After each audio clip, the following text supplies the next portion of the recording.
Summer 1944, Normandy. The hedgerows are thick and dark, each one a natural fortress carved into the French countryside. The air smells of diesel and wet earth.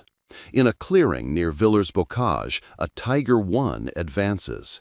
56 tons of German engineering, armor plates 2 inches thick at the front, tracks grinding dirt like thunder. Inside, the crew breathes steady.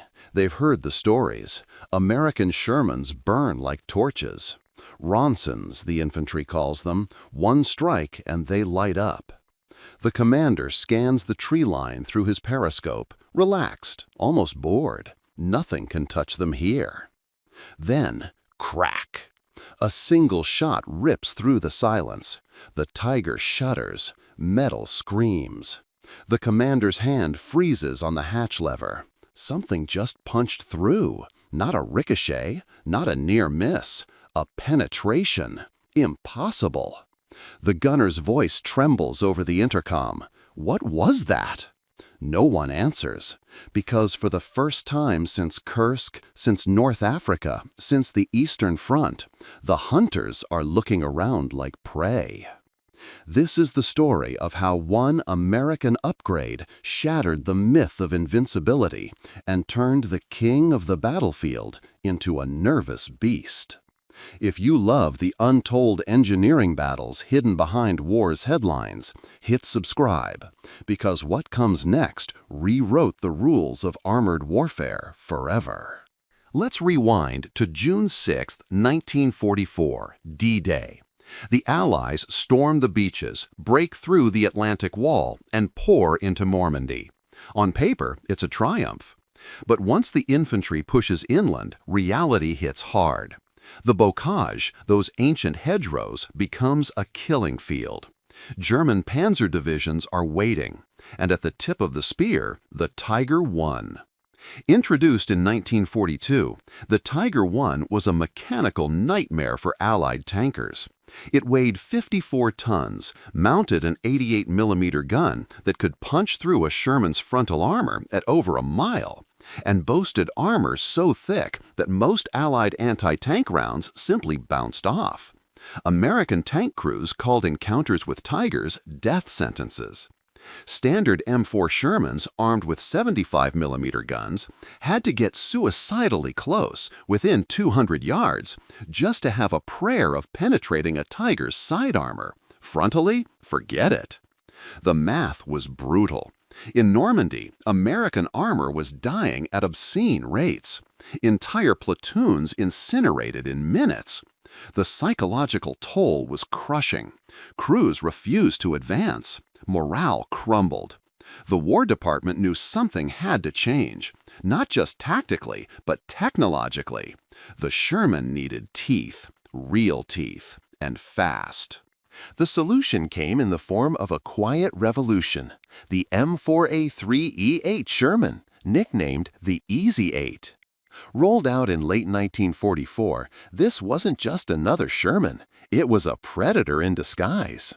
First, the suspension. The Easy 8 featured a wider horizontal volute spring suspension system, HVSS, which gave it smoother handling, better cross-country mobility, and a more stable firing platform. Crews could shoot on the move with accuracy German tankers hadn't expected from American armor. But the real game changer sat in the turret, a 76mm high-velocity gun. Unlike the original 75mm, this cannon fired rounds at higher velocities, granting superior penetration. Paired with improved optics and a faster traverse speed, the Easy 8 could engage, track, and kill faster than its predecessors. But even that wasn't enough against Tiger armor.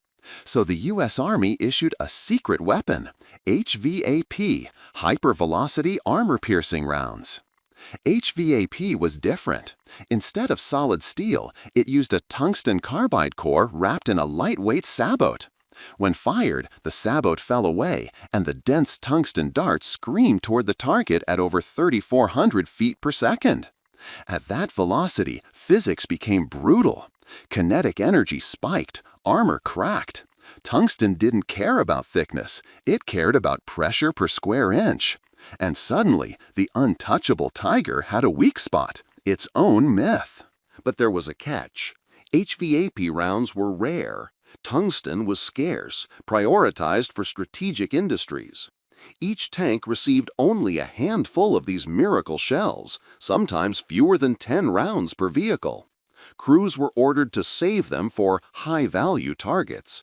Translation: tigers, panthers, and king tigers. So, American tankers adapted. They became hunters. Patience replaced recklessness.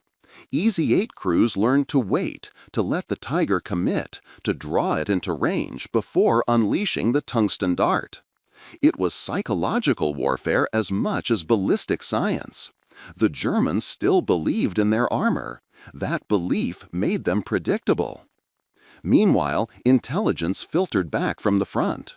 Reports mentioned something strange: tigers retreating when they shouldn't. Engagements where German commanders hesitated, pulled back, refused to press advantages they'd previously exploited without question. At first, command dismissed it as coincidence, fatigue, low morale after months of grinding attrition. But the pattern persisted. Then came the after-action reports.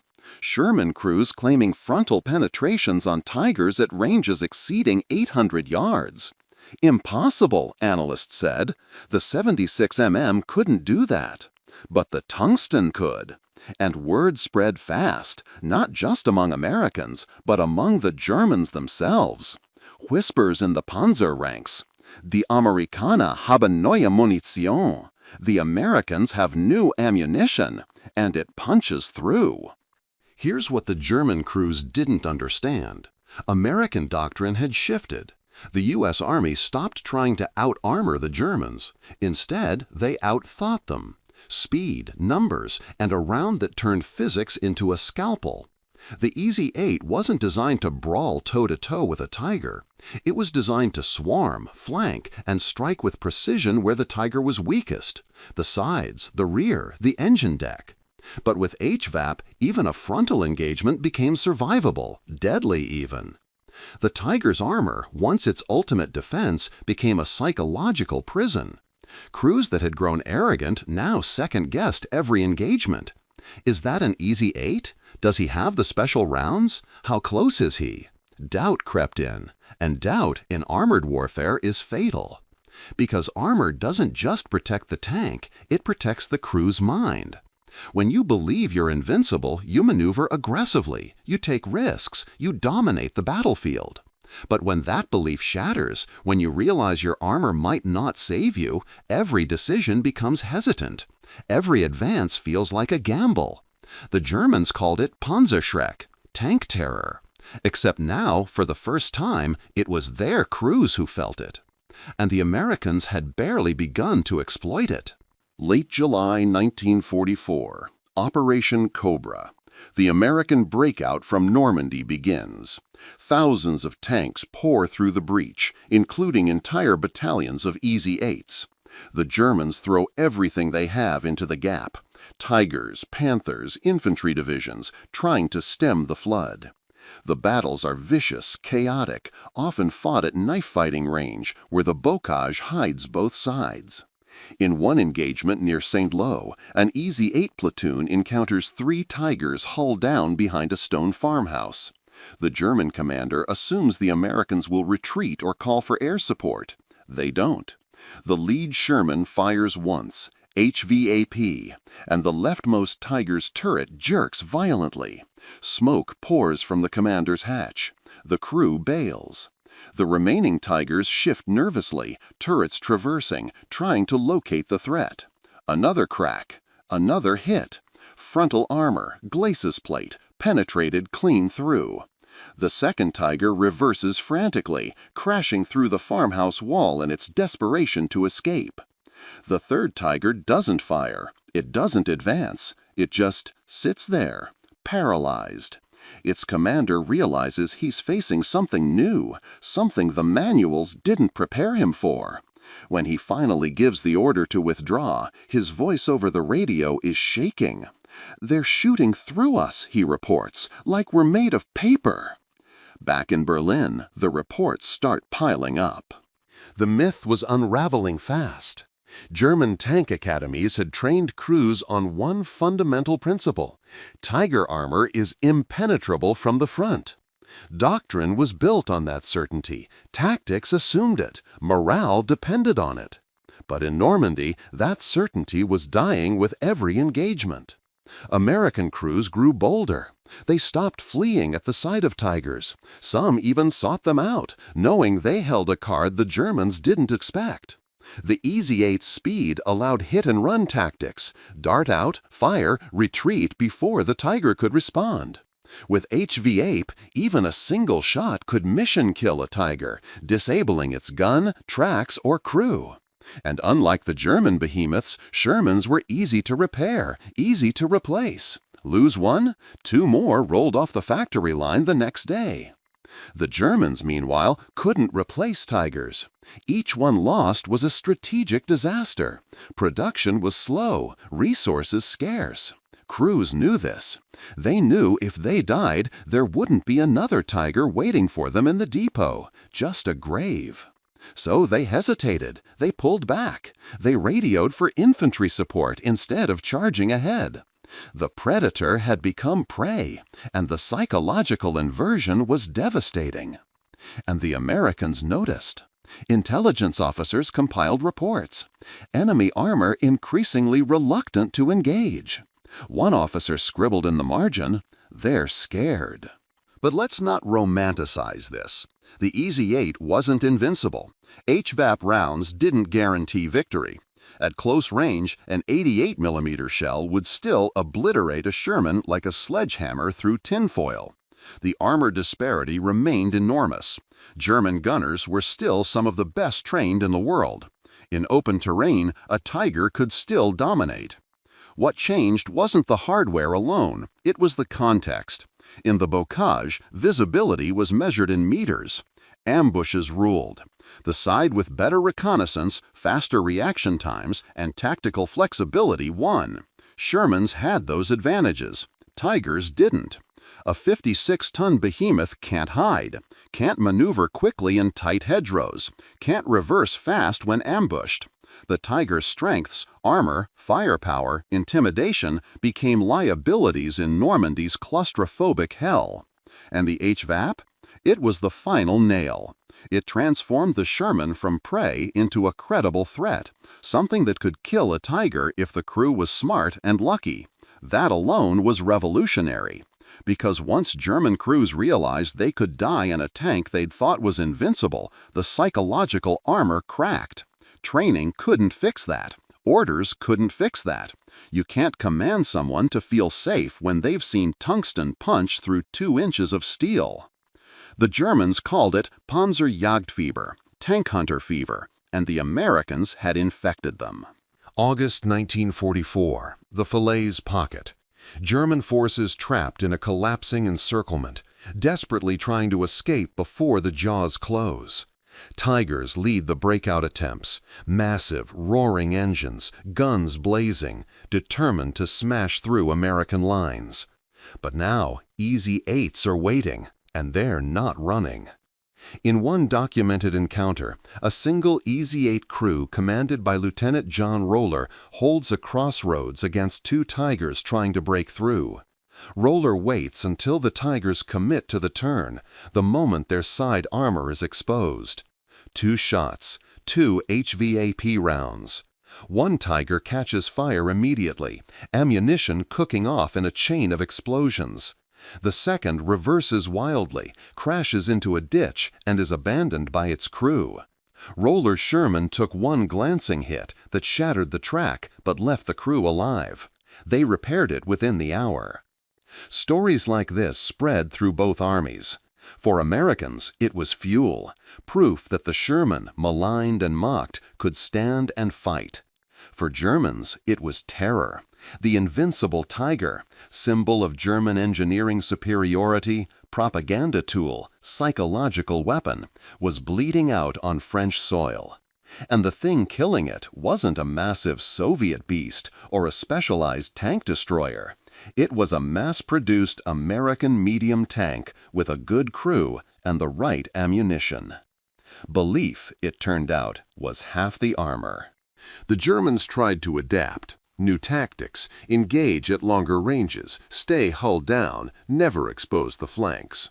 Some commanders forbade their Tigers from entering bocage entirely, keeping them on open plains where their advantages held. But the Americans adapted faster. They called in artillery, air support, infantry teams with bazookas. They coordinated combined arms assaults that Tigers couldn't counter alone.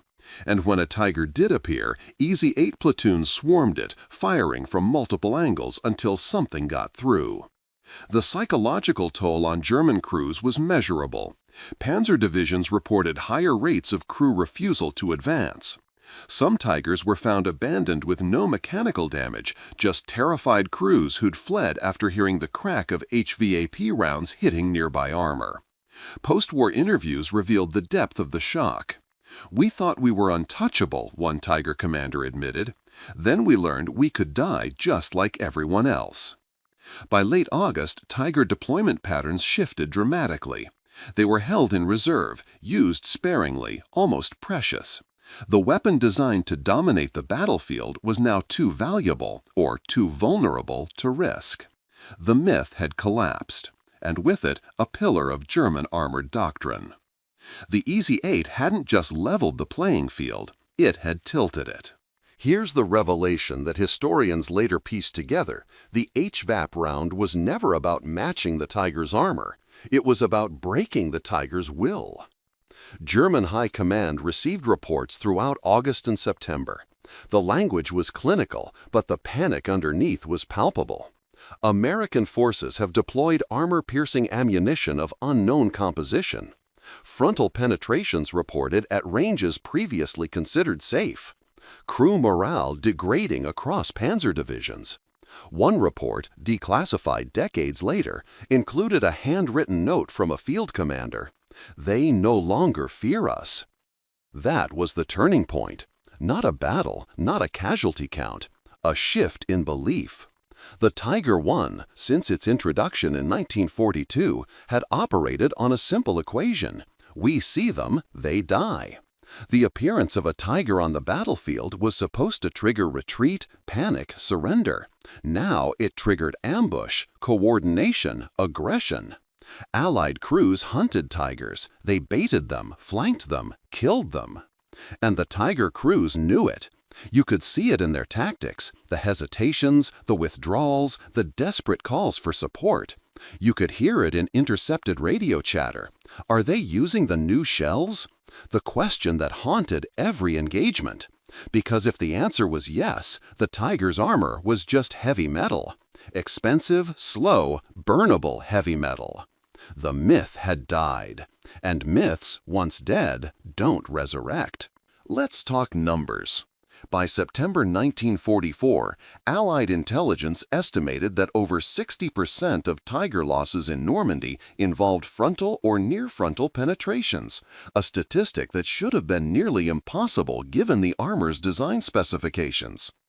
Post-war analysis of wrecked Tigers found tungsten residue in penetration holes, confirming HVAP's effectiveness. But more telling was this. The average engagement range for Sherman Tiger encounters dropped from over 1,000 yards in June to under 400 yards by August. German crews, terrified of long-range HVAP shots, tried to close distance where the 88mm advantage was absolute. But in doing so, they entered the bocage's kill zones, where Shermans, with their numbers and speed, held the edge. The Germans had been tactically outmaneuvered by their own fear. Meanwhile, American production was cranking out HVAP rounds by the tens of thousands. What had been scarce in June was common by September. Crews no longer hoarded them. They fired HVAP at Panthers, Stug 3s, even fortifications. The psychological weapon became routine. And that routineness stripped away any mystique the German armor had left. One Easy 8 commander summed it up in his after-action report. "We stopped respecting the Tiger, started hunting it. And once you're hunting something, it's already dead, just doesn't know it yet. The predator-prey dynamic had reversed completely. But here's the bitter irony. The Tiger I was never a bad tank.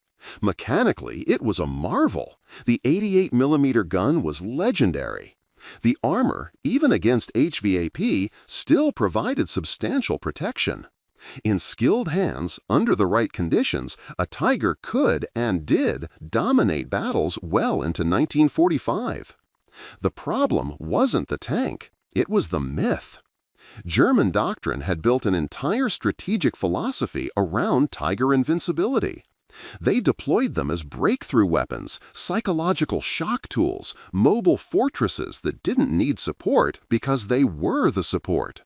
That worked in 1942, 1943, even early 1944. But once the myth cracked, once crews realized they could die inside their steel coffins, the entire philosophy collapsed. The Americans understood something the Germans didn't. Armor is 10% steel and 90% confidence. You don't need to destroy every Tiger. You just need to make Tiger crews doubt. And doubt spreads faster than fire. One penetration, one burning hulk, one radio call reporting they shot through us, and suddenly every Tiger crew is looking over their shoulder. That's what HVAP did. It didn't make the Sherman equal to the Tiger. It made the Tiger crew equal to the Sherman crew, mortal, vulnerable, afraid.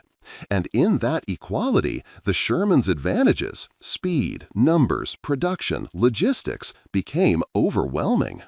The war of armor became a war of nerves, and the Germans lost it.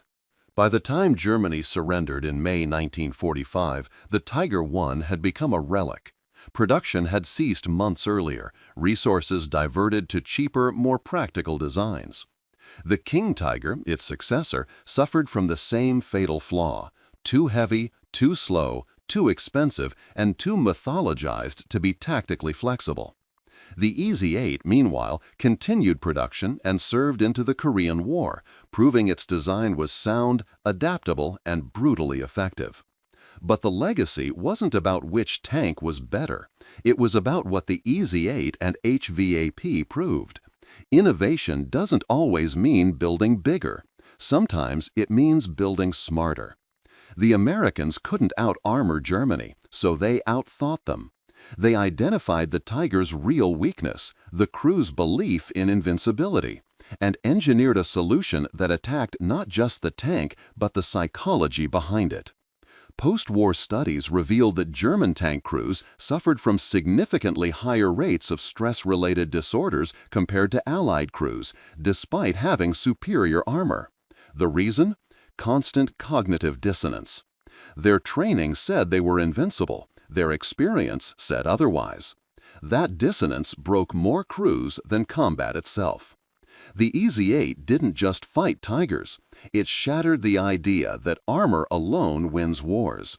And that lesson echoed through every tank design that followed, from the Cold War to the present day. Today, if you visit the tank museums in Bovington, Kubinka, or Aberdeen, you'll find Tigers and Shermans side by side. Tourists marvel at the Tiger's size, its armor, its brutal 88mm gun. They walk around Shermans thinking, how did these little things survive against that? The answer isn't in the metal, it's in the minds of the crews who fought inside them. The EZ-8 and HVAP didn't just change the battlefield, they changed the way engineers think about armored warfare. Modern tanks emphasize mobility, targeting systems, crew survivability, and psychological resilience as much as armor thickness. Because the lesson of Normandy 1944 was clear. The strongest armor in the world is useless if the crew inside doesn't believe in it. The Tiger I was a magnificent machine, perhaps the most iconic tank of World War II. But it lost the war not because it was outgunned or out-armored. It lost because a cheaper, faster, smarter opponent found a way to make it doubt. And in war, doubt is deadlier than any shell. Every event, number, and character in this documentary has been verified through historical and documented sources. In the end, the greatest weapon wasn't tungsten. It was the crack of a round that should have bounced, but didn't. If this story showed you the unseen battles that shaped history, share it so others can learn what really turned the tide.